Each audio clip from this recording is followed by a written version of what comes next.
It's hard to even form words about it because it makes me want to cry. Body dysphoria is when you feel like a piece on your body, typically aligned with like a certain sex or a certain gender, shouldn't be there. So like if you have boobs, you don't want them. You want a flat chest. That's body dysphoria, especially like if you want a flat chest because you want to be perceived as masculine. If you want breasts because that's what you feel will make you beautiful and feel feminine and have you be more perceived as feminine and treated like you're a woman, you know? Because a big part of gender is perception. Because at the end of the day, we all just people, but the way that you're treated, the way you go about life, the way you're perceived, and the way you view yourself is, I think, what makes up gender. Body dysmorphia is when you look in the mirror and you a size 2, but you see a size 2,000, like, or the other way around. For me, I look in the mirror and I feel like I'm gigantonormosaurus. I start comparing myself with pictures, and then I check the timestamp of the picture and it was last week. I did not gain 30 pounds in a week, where in the picture itself, I had felt gigantic and disgusting. And then now it's a picture I'm looking back on like, oh, I was so skinny there. It's a psychological thing where your brain like misinterprets and confuses the way you look. So your reflection don't look like you. And then sort of this like acute awareness that my body is making this up, like saying things that are objective. It doesn't feel objectively false, but that a lot of people encourage me not to believe. My natural impulse is to like stay in my room so that no one has to be burdened with seeing me, and like I feel like there are so many eyes perceiving me, and I'm also aware that no one is looking at me like that, but it just feels like every sort of discriminatory, fatphobic thing anyone has ever said around me is like swirling around my head. And I feel like I fit the description for all of them.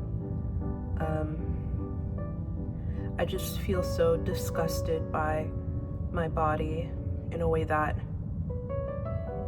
maybe 2 minutes, or not 2 minutes, but like, you know, a week before that, maybe I wasn't feeling like that. I was actually feeling quite confident, and then all of a sudden, yet again, I feel like the most disgusting, like, it feels like just hatred. And I know now a lot more healthy coping mechanisms and how to like identify these thought patterns in myself, but it's extremely difficult to get around.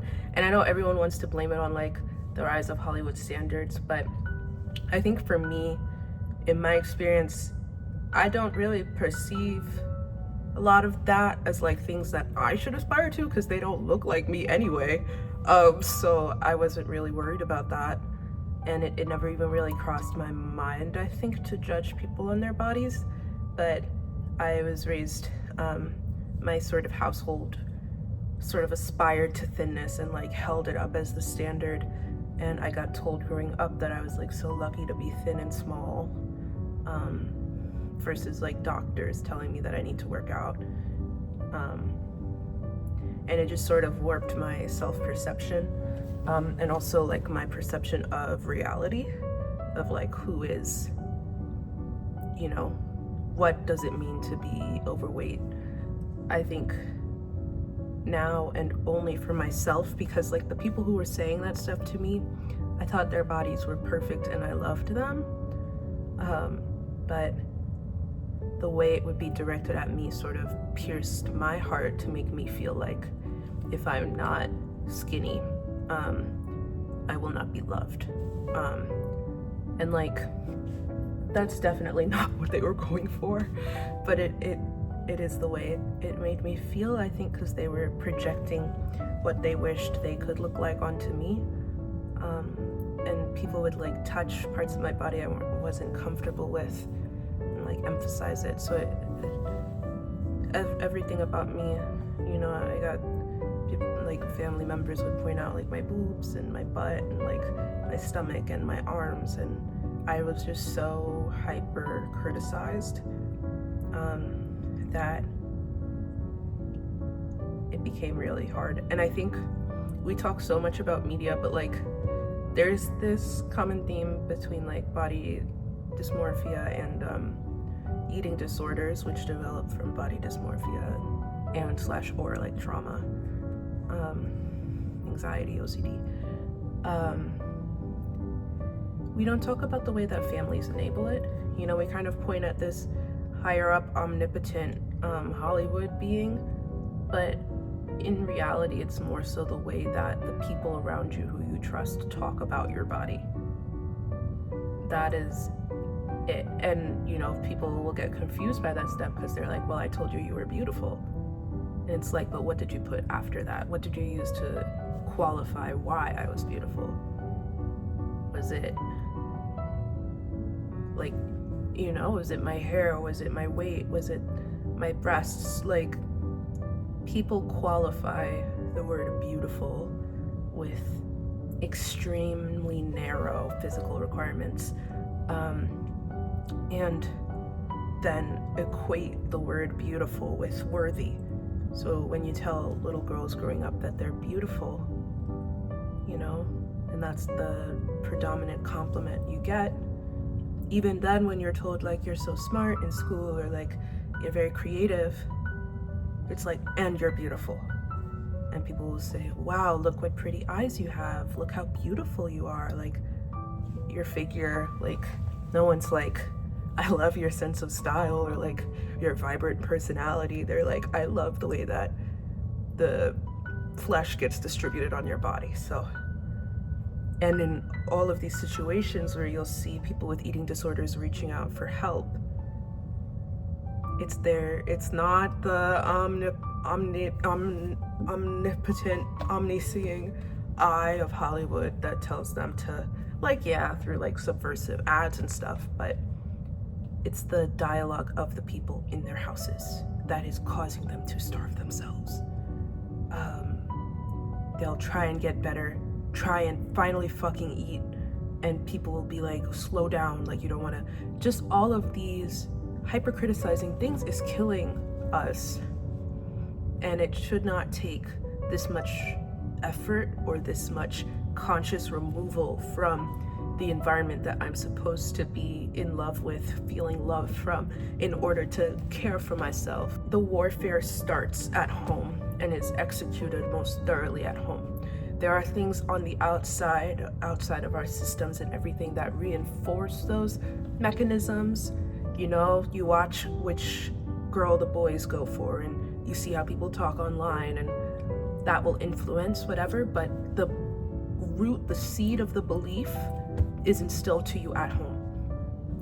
If some rando kid on the street called me a slur for whatever fucking reason, I would not internalize that.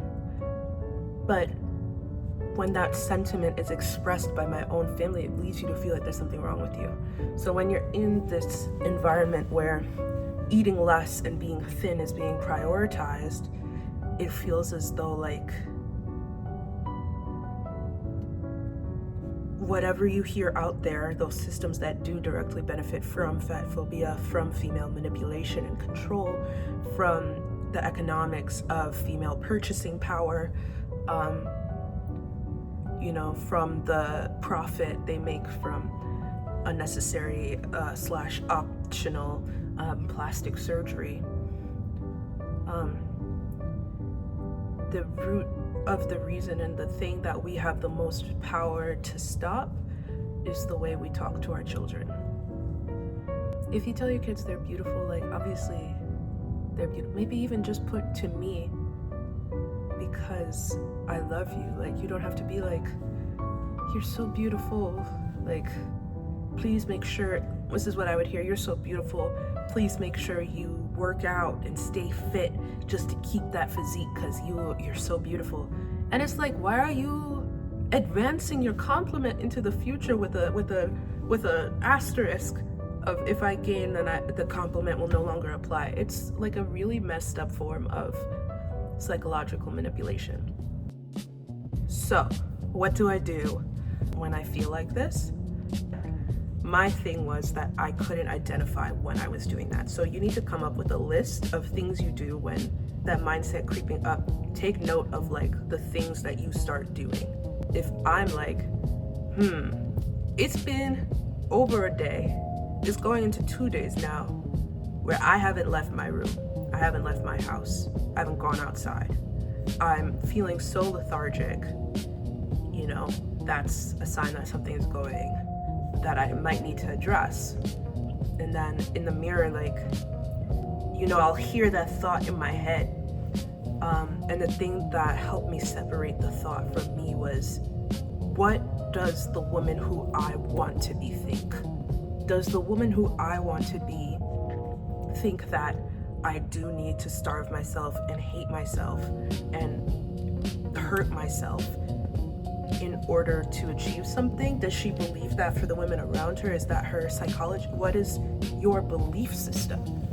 And I hope for a lot of people, like your highest belief system, what you want most deeply, like if you had a chance to see the future version of yourself, who is the most achieved, most accomplished, most admiring, most inspiring version of yourself, what would she say?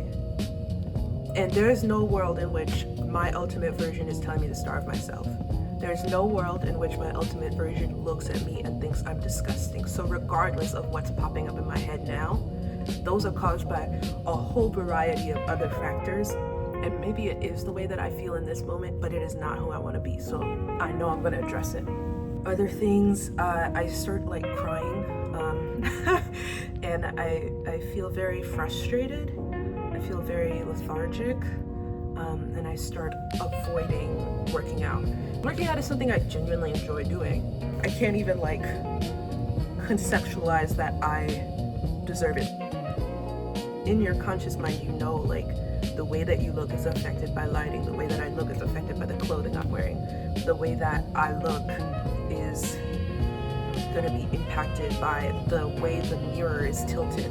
So I put on this outfit, which I know would make me feel comfortable. There's like no sensory irritation from the smooth leggings, and I recognized that it was that item, the way I was pairing it, and not who I was as a person, that was making me feel really, really bad. Number 2 in my coping mechanisms is sort of balancing giving into that need, and then when you feel ready, doing what you know you have to do. So I felt exhausted. I felt like I needed to stay in bed, whatever. If you feel so tired, you feel like you're gonna have a panic attack, just stay in your room and take good care of yourself. And by that I mean play a soothing game, do a soothing activity. I like knitting. I also like drawing, like coloring in those coloring books. If you have a pet, pet them. Like if you enjoy showering and like hygiene, self-care, do that. Remind yourself that A, you're in where you are in time right now is safe, and B, who you are as a person is deserving of care. So that's the thing that then gives me the energy. Because if I force myself, like, no, I'm gonna get out of the house, those are the days when something goes wrong and it just takes me over the edge. Your battery is even like 1% more charged when you feel at least a bit self-soothed. And that might be 24 hours, that might be a week, you know, it could be 10 minutes. Then you start doing your coping strategies that, you know, fix the inner problem. I try and go and sit in public space, or go on a little walkie walk, and I try and both allow myself to feel in my body how I feel. So like, I'm not feeling super high energy right now, that's okay. It was hard for me to even talk about this, that's okay. I waited until I could be verbal again, you know, but at the same time, like, taking care of myself so I can be on the walk. It doesn't have to be a long walk. I literally told myself, like, the most I have to do is just touch outside. If I step out the front door, take a deep breath, feel like I can't do anymore, and go back upstairs, that's okay. Mission accomplished. that was all I needed. And normally, once you're doing the thing you enjoy, you start feeling better. This isn't advice for depression. That I could do an entirely different video on that, but that's just not how depression works. Honestly, for depression, the best thing is medication. And like a solid routine and coping strategies and a support system and a therapist and a psychiatrist, but like medication made it even possible for me to feel joy. What else? Yeah, I think that's it for now. You know, take it easy with yourself.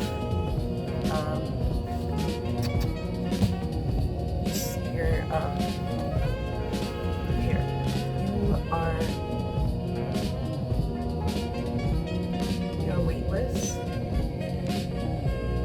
You're free from guilt. You're free from burden. We give the pressure and weight of our losses and our grief to Gaia. Trust it in the ground to carry it, keep it safe, so that the weight can go off of our shoulders. We are beautiful because we know who we are. We are beautiful because we take good care of ourselves. We are beautiful because we have a great fashion sense. We are beautiful because our smiles show real joy. Yeah. Bye.